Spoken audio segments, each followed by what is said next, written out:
This is VSiN, the sports betting network.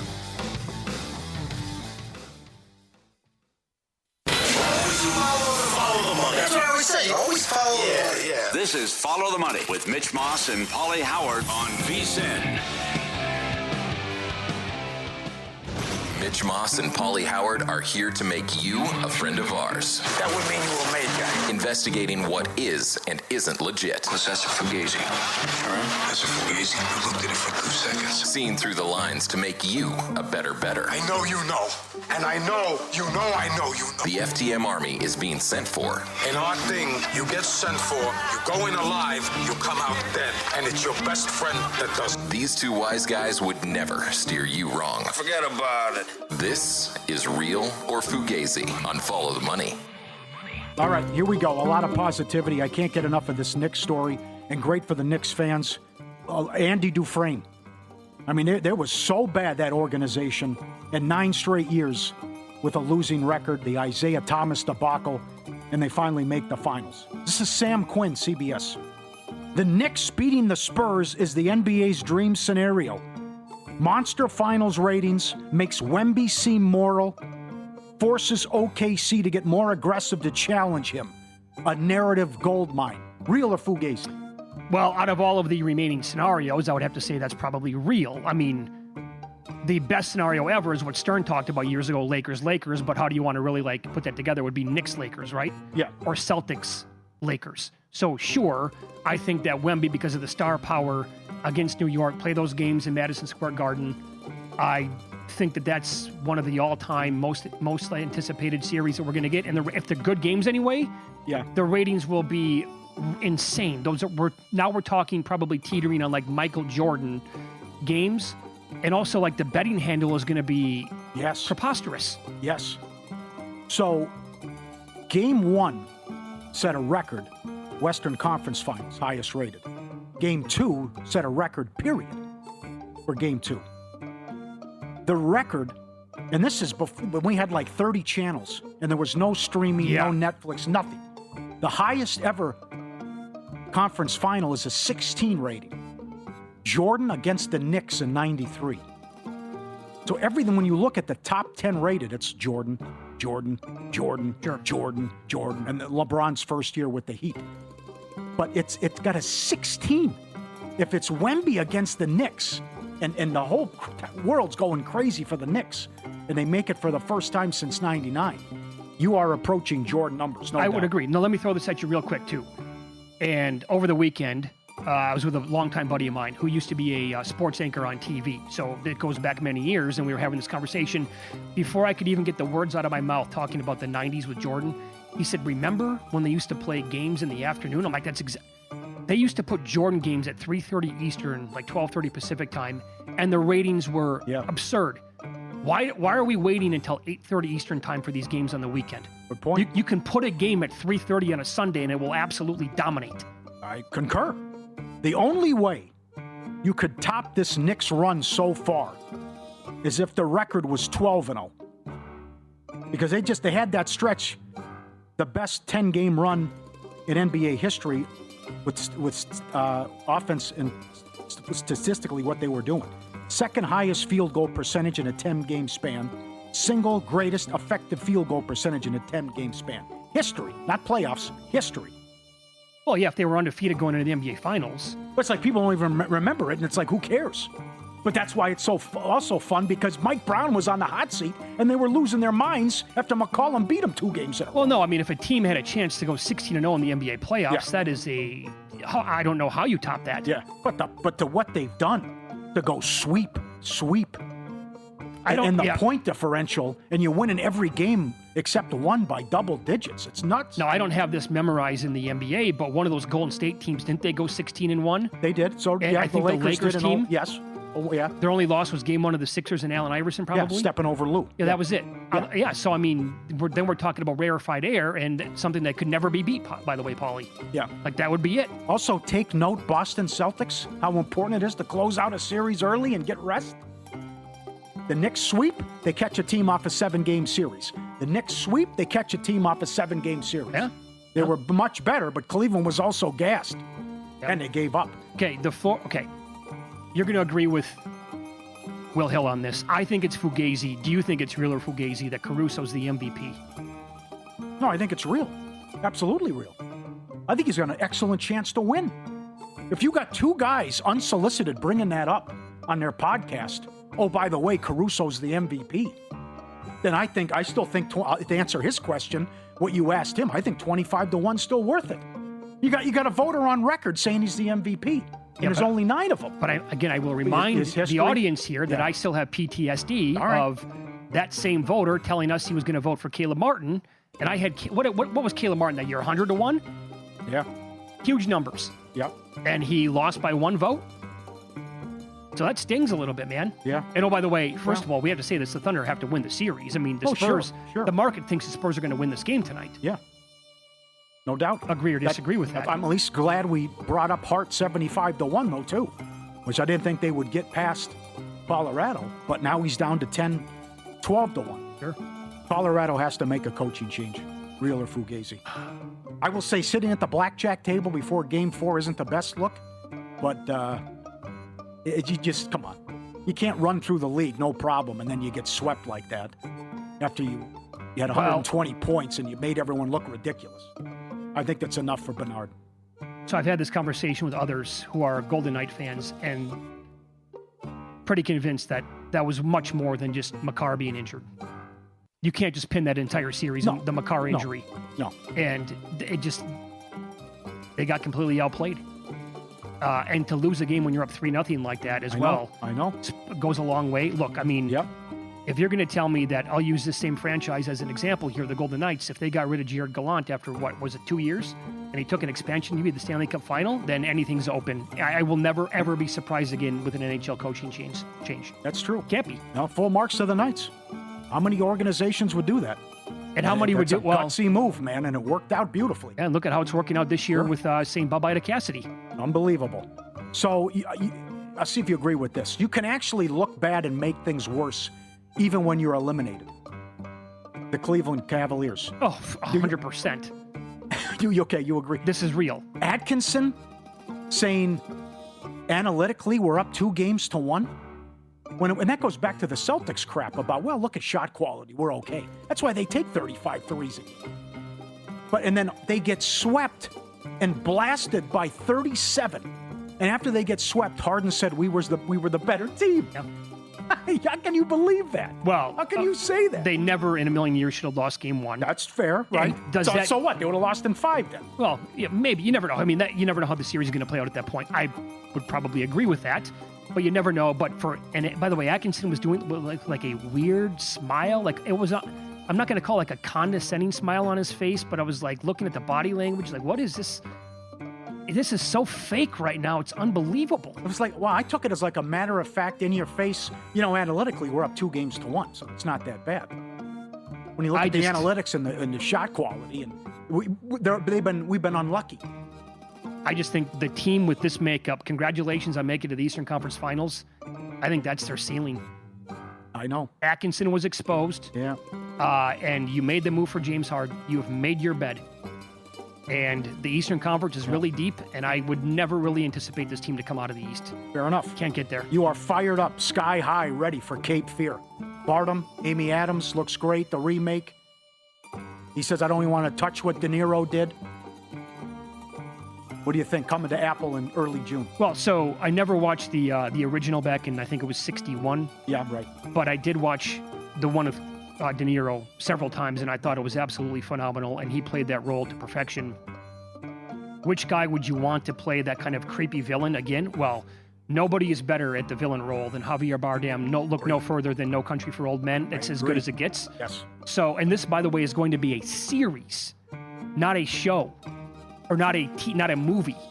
I think it's an 8-episode or a 10-episode series.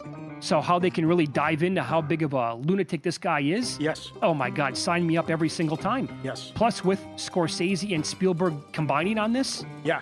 Oh. Can you believe I'm probably overhyped, actually. Right. That's why I'm fired up for what Koppelman's doing. The guy who did Rounders. They're doing The Roman on Netflix. It's Baldwin, Oscar Isaac. I think I have the name right. Yep. It's about running a Las Vegas casino. Yeah. and the ins and outs. And Koppelman will nail that to a T, oh, I'm absolutely. guessing. Billions. Yeah, I forgot about Billions. Yep. But he will nail. They start shooting in 6 weeks. Last one for you. It's not a movie. It's going to be it's a series. TV Yeah. show. Yeah. I got back from the family and I went to Austin, Texas for a few days over the weekend. Did you hit the pizza place? More on that in a minute. Okay. But great barbecue is hard to beat. Is that real or Fugazi? I can't get into the barbecue. You're not a big barbecue guy? I'm sorry. It's Fugazi. Okay. Well, for me, I know. For most people, they're going to agree. I'm just not a big barbecue guy. Okay. Too much of a mess. It's very messy. Yeah. You need Can't 14 do it. rolls of paper towels around you. Yeah, right. To get it done. Now, I love Italian food, too. But, man, you pay the price afterwards. That's So a heavy meal. You got bread. You got carbs. You got every... I don't know how the Italians do it. It's just... It's too much. That's my biggest issue with barbecue. This was a smart move, by the way. I had a doctor's appointment yesterday. Yeah. Oh, that was a smart move. After 5 days in Austin eating nothing but barbecue. You got blood pressure issues. Well, but it's been controlled for many, many years. Okay. That's my highest blood pressure rating in a decade. Yeah. Yesterday. Well, I believe it. And I'm like, yeah, I need to believe dial it back a little bit. Like the barbecue does not sit well with me at all. Yeah. But it's phenomenal, man, when it's done right. And Austin, I believe holy hell. I believe it. Paul Stone, professional bettor, sent me something Tell you. a couple of weeks ago. They were having the Texas High School Barbecue Championships. That's a thing? That's a thing. Oh. Gold. Yeah, come on. Great pizza. It's phenomenal. That is awesome. But no, we were steered in a different direction for pizza. Come on. Yeah. Rapolo, guys, I know the guy said it's the best ever. Rapolos, you're right there. We have 2 races taking place. You I meant pounded the the old. desk. Taking place simultaneously in Major League Baseball. Dramatic, exhilarating, super fun to be involved in monetarily. We'll explain next.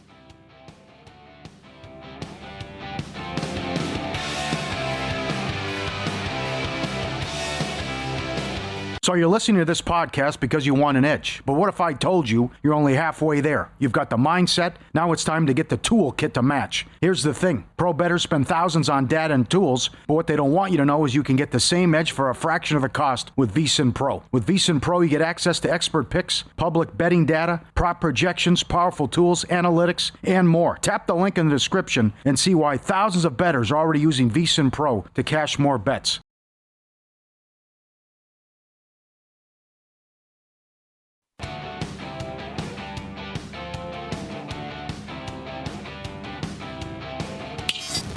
This is Follow the Money on VSiN.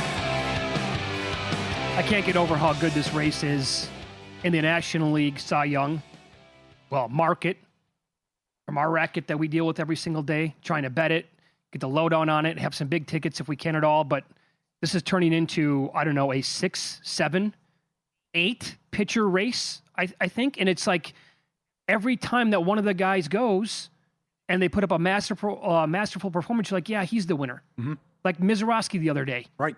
And then Sanchez in the daytime yesterday is spectacular. And I'll have more numbers on him in a second.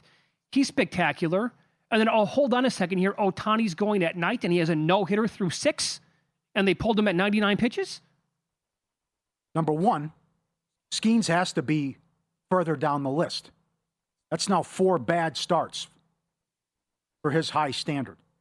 Number 2, you can also throw in, and you can't call it crazy, what if Miller has an all-time season and only gives up like 4 runs the whole year, 5 which is in play. So that's also something to consider if he just dominates and blows away hitters with this incredible strikeout rate when it's all said and done as well.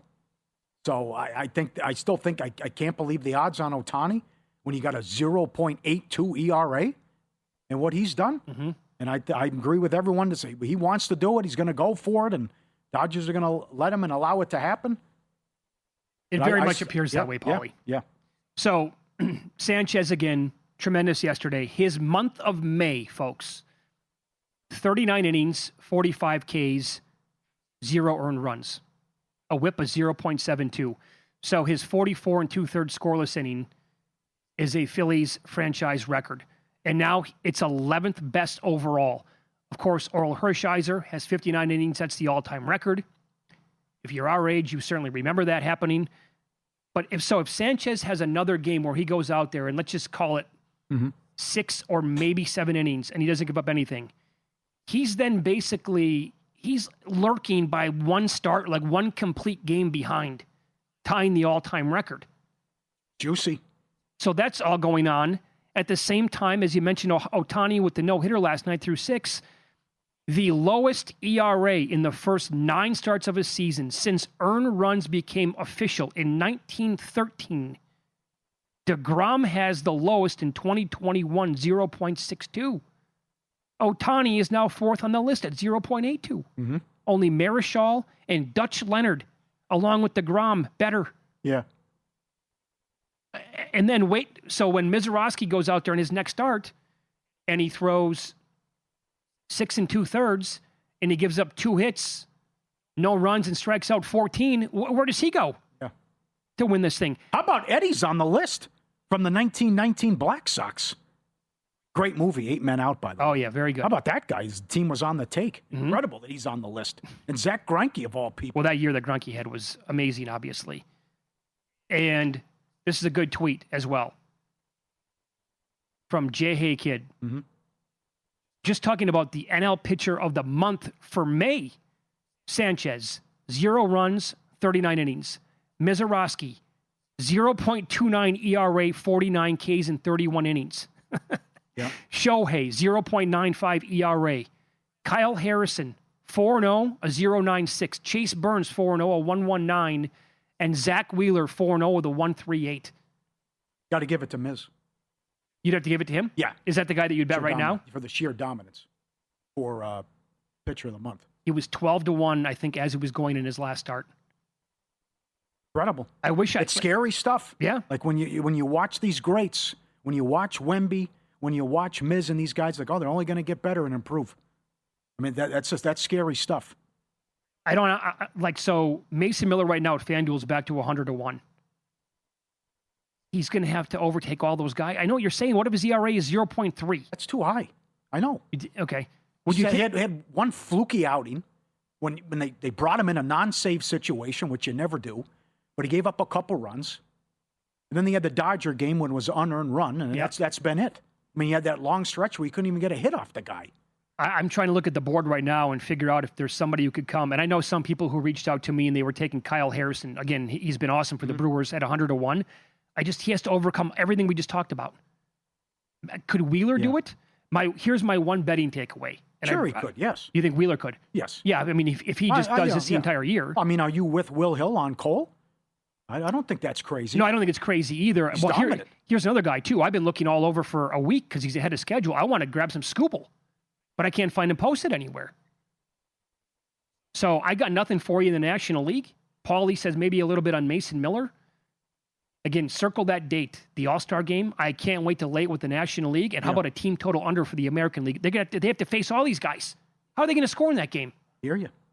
An error here, a blooper here, and that's what it's going to take. Yeah. And also the most wins in the month of May, coming to an end over the weekend.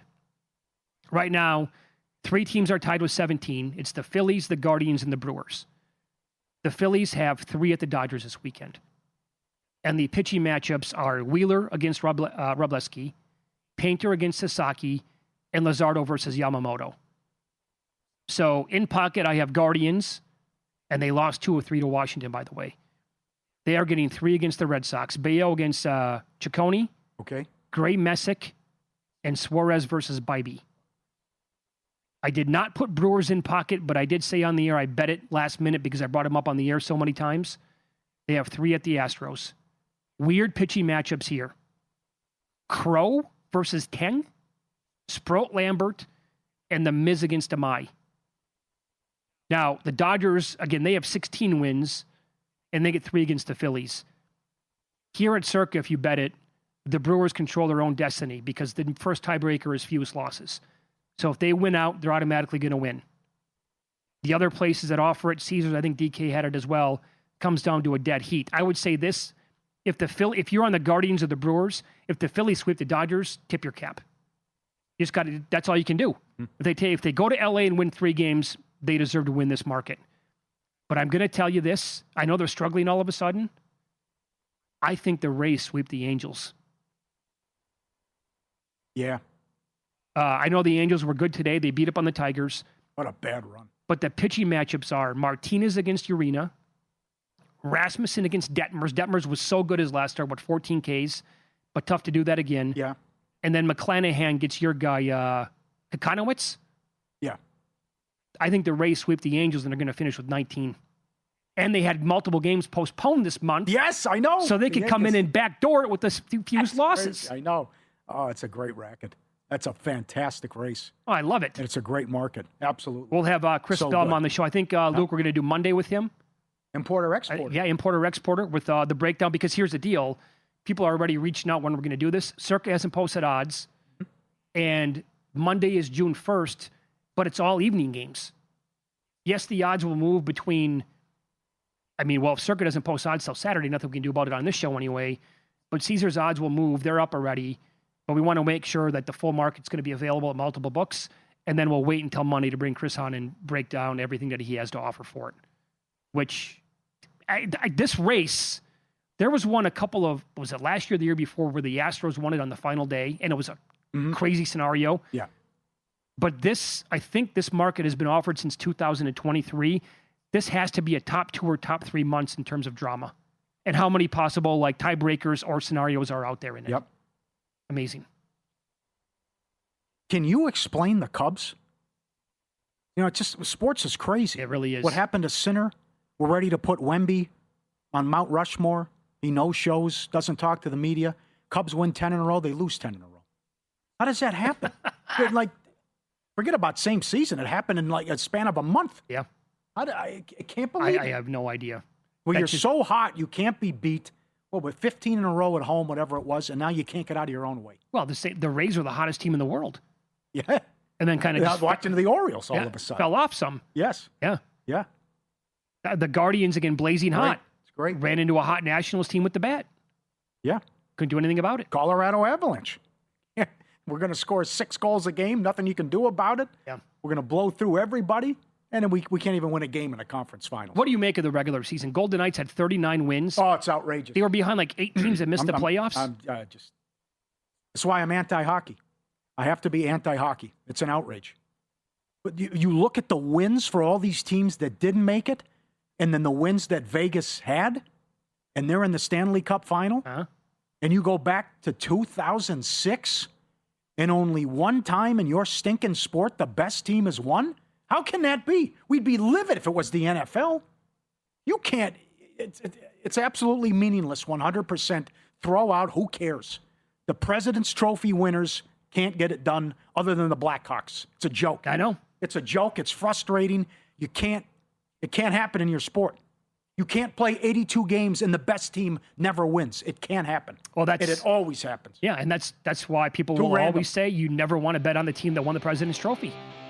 The curse is real. Absolutely. Total curse. Talk NBA. Brian Geltzeiler is going to join the program coming up next. We'll get his thoughts on Alex Caruso winning the Western Conference Finals MVP coming up on Follow the Money. It's VSiN, the Sports Betting Network.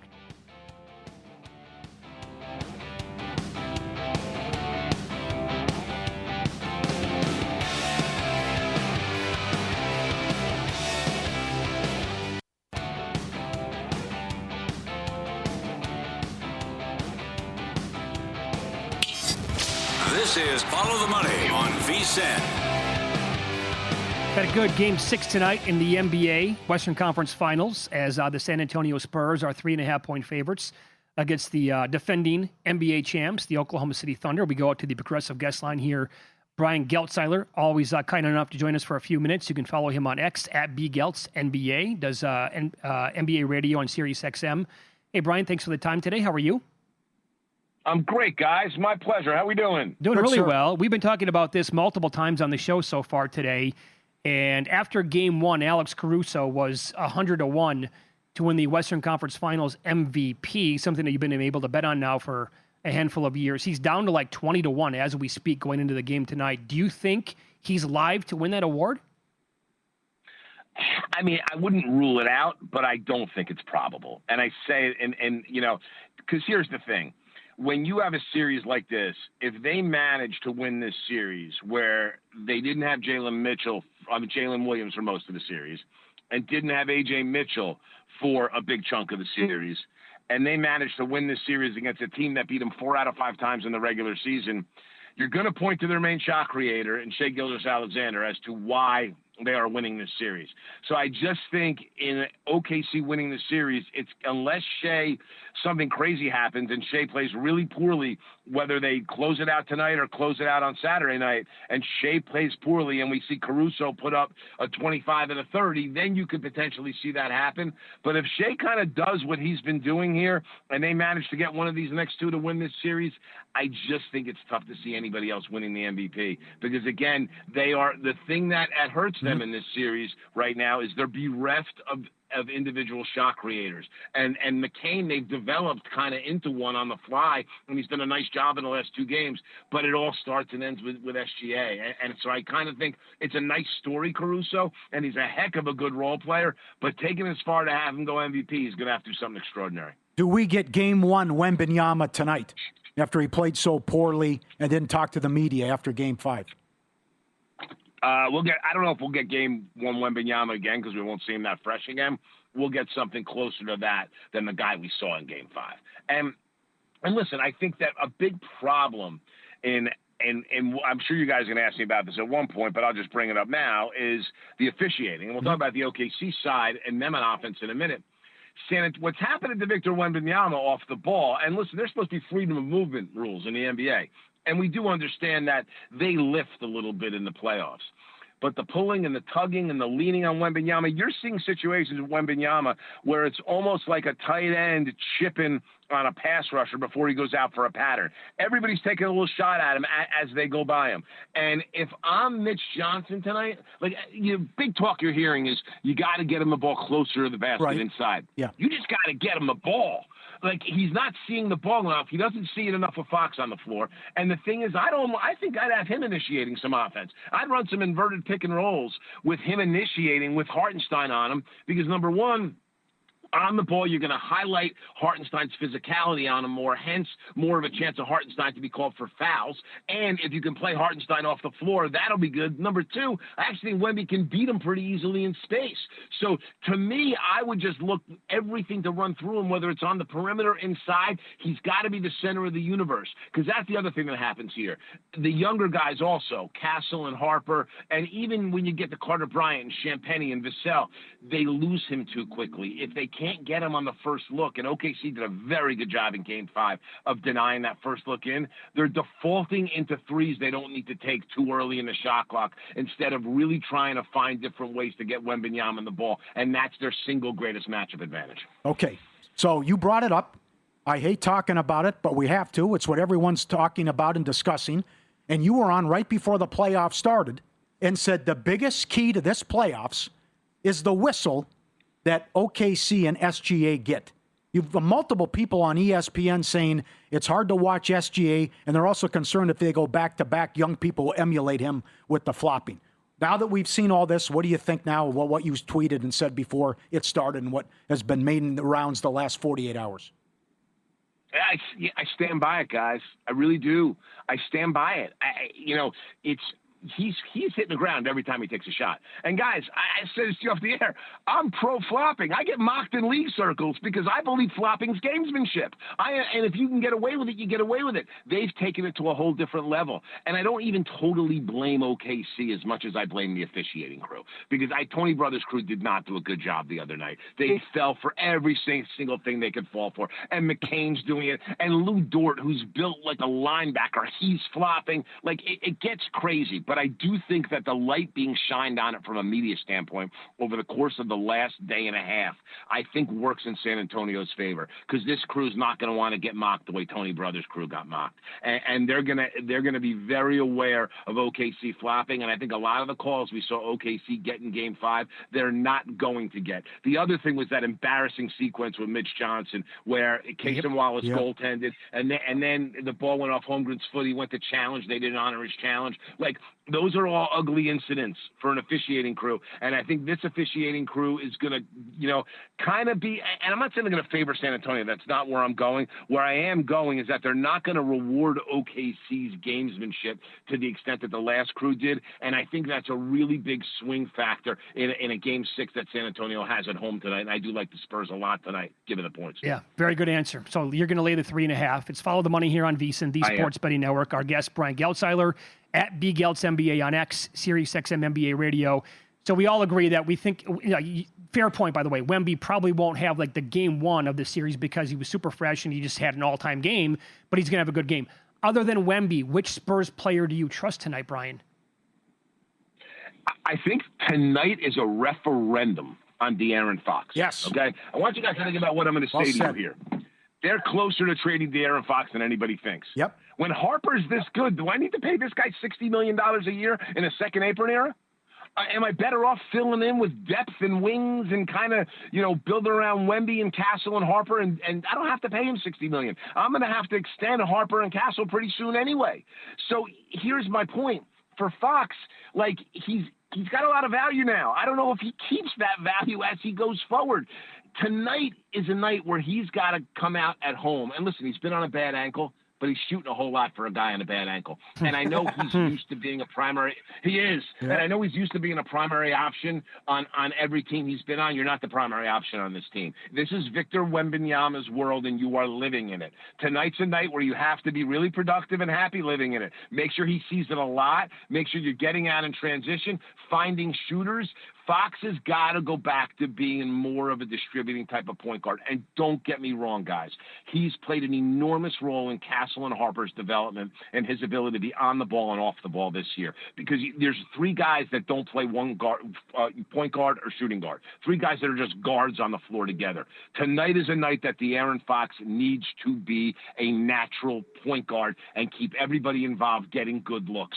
So that's, I think, the most important factor for the Spurs tonight. Because if Fox is worried about getting other people the ball tonight and getting everybody else involved, Wemby's going to get it early and often. And we've seen with Victor Wembanyama, he's a momentum guy. When he starts to feel good and he hits a couple of shots, it all starts to become easy for him. He gets energized. He's running on the floor better. It's the old Shaqism, guys, and I've said it to you before. If you want the dog to guard the house, you got to feed him. He had 6 shots in the first half of Game 5. It's not enough. And one of them, by the way, was a step back he took on his own at the end of the quarter. It's not enough. The ball's in De'Aaron Fox's hands right now more than it's in anybody's. He's got to be the one to do something about that. Brian, in about 90 seconds here, where are you at with the Knicks giving either one of these teams a real run in the NBA Finals? Oh, I think the Knicks can give either of these teams a massive run. Whoever comes out of the West has their hands full. I will say this, okay? This whole thought and notion that we all had going to the playoffs, and that includes me too, guys, that somehow this whole thing with the Knicks is that it was the JV and that they're going to go against the varsity when they hit the Western Conference, that's out the window. The Knicks are about to get their second consecutive 8-day rest in the playoffs, and these two teams are beating the crap out of each other. And one of these teams is going to come in, whoever wins will come in physically compromised, okay? Whether it's not having a full-strength Jalen Williams or A.J. Mitchell, whether it's Fox playing on one leg and Harper playing with a bad groin, whatever that ends up being, it's not going to be a healthy, rested Knicks team. And the Knicks, they've done something that I didn't think they could do. They've hit this sweet spot of discipline and unselfishness. When you have a weakness on either end of the floor, the Knicks will exploit it. And they will exploit it repeatedly till you figure out to not let them exploit it anymore. And this is the crazy thing about the Knicks here, okay? They lost 2 games to get out of the East. They lost each of them by 1 point. By 1 point. Yeah. Okay, it's unbelievable. And I get that it was a 4 seed, a 6 seed, and a 7 seed. I get it was a relatively easy road for what you get. But in these particular situations, style points matter. The Knicks are big enough. They're deep enough, they're good enough, and boy, are they together right now. Listen, taking Jalen Brunson off the ball was a brilliant, brilliant thing to do, and running off. Everybody's seeing it when you're running it through Towns at the elbow. 6 assists a game, your center's averaging, shooting 40% from 3 and leading the playoffs in defensive rebounding. I love the Knicks here going into the finals. Very good. Excellent. Hey, Brian, dynamite spot. Thank you. Best of luck tonight. We appreciate that. My pleasure, boys. Appreciate you. Brian Geltzeiler, SiriusXM NBA Radio. Paul Skeens has been a little off when facing the Cubs, especially when he's at home. We'll give you his alarming numbers coming up next.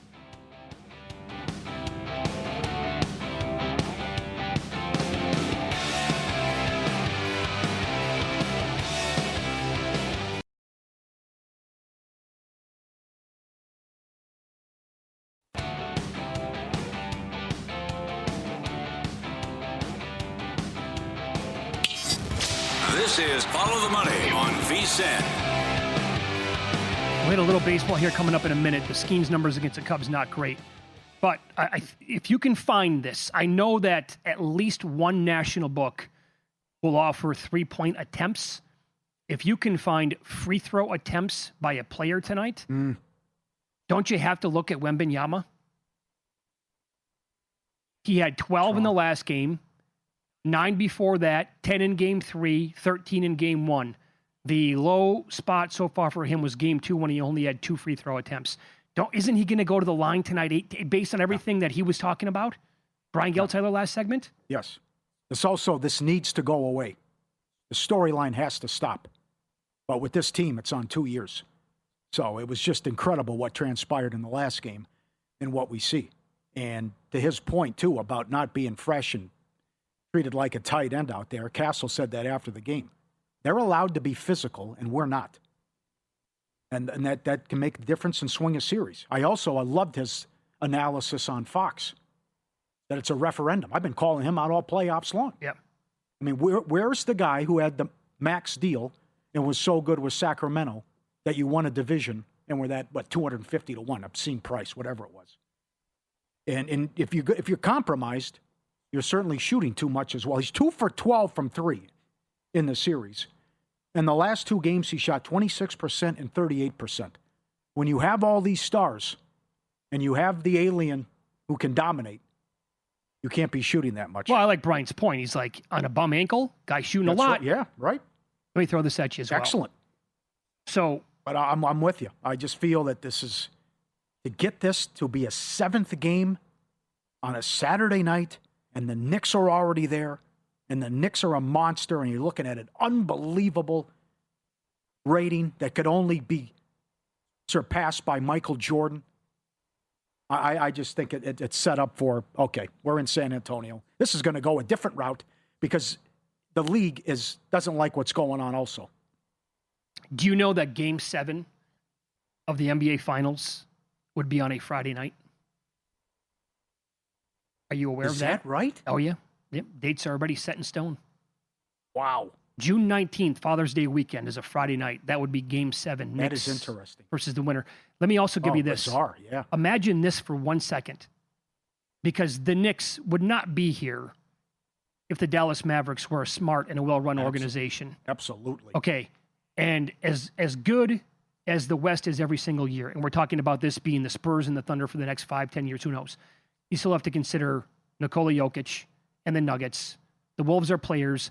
And what would the Mavericks be if they didn't if they kept Brunson, in fact? He's got one of the best contracts in the entire league. People laughed at the contract. Absolutely, they did. Yeah.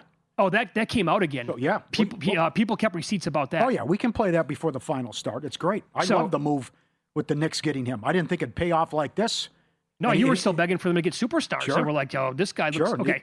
But getting Brunson was key, though, because they weren't getting anybody. No, right. It was so bad. No one wanted to go there. They couldn't even get a meeting with Durant and these other guys. So the Knicks would not be who they are if the Mavericks, again, were smart about this. And if they kept Luka as well. Now, they wouldn't have Cooper Flagg unless somehow it was rigged again for them to get the guy. But the West would be the Spurs, the Thunder, Denver, and a Dallas Mavericks team with Luka and Brunson in the backcourt for 10 years. And they don't have either guy. What a disgrace. Yeah. That's absolutely beyond pathetic. They lowballed them. It backfired. A lot of people thought the Knicks overpaid, but they certainly didn't expect that, and they did a horrible job. No doubt about it. That's an unmitigated disaster what happened. Yep. Now, what do you think of the Becky Hammond's controversy? The coach of the Las Vegas Aces, but 3 years ago she was on NBA Countdown and said you cannot win a title when the little guy is your best player. So now that's coming up too, which is great. She was like, I said this in 2023, but it's like, well, okay, people keep receipts. And now she's like, I like what she said though. I'm open to being proven wrong. But I can come back and say Curry and I can say Isaiah Thomas. Yeah, sure. But that's also on the line now too, with a guy who's this small leading your team and dominating if they can win it. I'm fine even if they don't win it. that they have taken a big step and you can prove that you can build a team around a guy like that. I think once Steph Curry did what he did, yes, all bets are off. Yes. Who gets an atrocious whistle for a superstar. Well, but also he weighs 100 pounds soaking wet. That's true. And he dominated the league guy. for like a decade. Yeah, right. And changed the entire landscape of how the sport is played. Yes. I kind of with Geltz, by the way. What do you think about Spurs' first quarter tonight? They have been scoring a lot of points in the first quarter where they come out, hit them like, Well, that's why Game 3 hurts so much. I mean, it's 15-0. The place is up for grabs. And their bench just goes off. Well, and it's an all-time great performance, and you get beat. But that first quarter, that lead was almost wiped away at the end of the first quarter. Yeah. That's how quickly it evaporated. Yeah. So you got to. I mean, they're a great organization, and the depth that they have. But it'd be a big blow to the Spurs if you can't win this series, and they're down their second best player, and they're down Mitchell. Mitchell's already out. I don't buy this game time decision stuff. I just think he's had the hammy 4 times. Right. I don't think we see him till the finals. Yeah. No. Look. I mean, it's funny that you brought that up because we never talked about that before the show. I actually did take a peek today at Wembanyama triple-double at 45. I haven't bet it yet, but 45-1 is tantalizing to me. Yeah. Well, people have been all over him. And the fact that he looks bad, skipping, not talking to the media. I mean, they warned him about it. Like, you can't do that. I just think he didn't want to face the music. And I think he'll respond in a big way at home with the season on the line. And I think a better whistle, no doubt.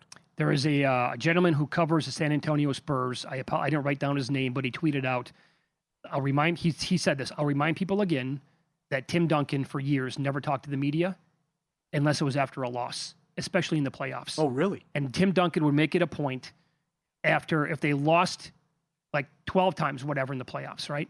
That number would come, it wouldn't come up to that much, but whatever the number was. He would come out and make it a point to speak on behalf of Tony Parker, Manu Ginobili, and be the man at that point and accept the loss so they didn't have to. Like, he would take responsibility for it every single time after a loss. So, Major League Baseball tonight, you brought this up earlier. The Cubs finally snapped a 10-game losing streak after having basically a 10-game winning streak. In the next game, it has not gone well since 2021 after snapping a 10-game losing streak. The next game, you're 88-129. Not great. VSiN host Scott Seinberg with these great numbers. Not good, Bob. But here you go with Paul Skeens against the Cubs. Hit me. So against this current Cubs roster, we're talking about 106 plate appearances. The Ks are fine, 30%, good number. A 12.3% walk rate, which is just like crazy high. 253 batting average, and in 4 career home starts against the Cubs. The ERA is 5.6. The FIP is 6.32. The WHIP, because of the walks, is 1.87. And the Cubs have slugged .570 against him at Pittsburgh. Again, very small sample size, but it has not gone well for him at home against the Cubbies. And That's why I think the Cy Young price is outrageous. Yeah, I couldn't bet him. He's had 4 bad starts. Yeah. And compare him to Ohtani and these other guys, and especially Wheeler, and now what Sanchez is doing. I think it's outrageous. No, I think this is based on him winning it last year and reputation and the thought of, a little strong. What if he turns into Sanchez over the next 4 months? Okay, well, what if Sanchez doesn't regress that much? Or Mizorowski is just here's the thing, like, Skeens did it last year in his second year. Why can't Mizorowski or Cam Schlittler do this in their second years? Like Skeens did last year. Mm-hmm. They can. Yeah. Yep. Thanks for all the emails. People are fired up. We can't wait to meet you. Come on out. We're taking over Circa June 13th. Game 5 NBA Finals that night with the kooky schedule. World Cup, 3 games. Brazil, Morocco while we're hanging out. Open bar, all-you-can-eat food. At afternoon with us, we get to meet everyone. VSiN.com/Beyond the Booth. Sign up now, June 13th, 1 to 5. Hopefully Wemby against the Knicks. Brazil, Morocco, day baseball. Sign up for the contest. VSiN.com/Beyond the Booth. Opta AI Stats, VSiN.com. They like a couple of player props with the Blue Jays and Orioles game coming up. It's Corbin versus Bassett. Tyler O'Neill, 2+ hits, runs, RBIs at +140. That's a nice edge for them today. And the other one is Kazuma Okamoto, 2+ total bases. And that is about a 14% edge with their numbers. 11 career starts against Baltimore for Patrick Corbin. 1-6 with a 5.4 ERA and a 1.44 WHIP. 0-5, a 7.27 career ERA at Camden Yards with a 1.65 WHIP. I think Will Hill came on an hour and a half ago and he said he likes the over in the game, and he wasn't the only person I heard making the case for that today. Mm-hmm. More Major League Baseball. Matt Vasgersian, MLB Network, coming up next. We'll talk NL Cy Young, and of all the amazing candidates we have at the moment, which pitcher has the most sustainable stuff through the end of September? We'll ask him next here on VSiN.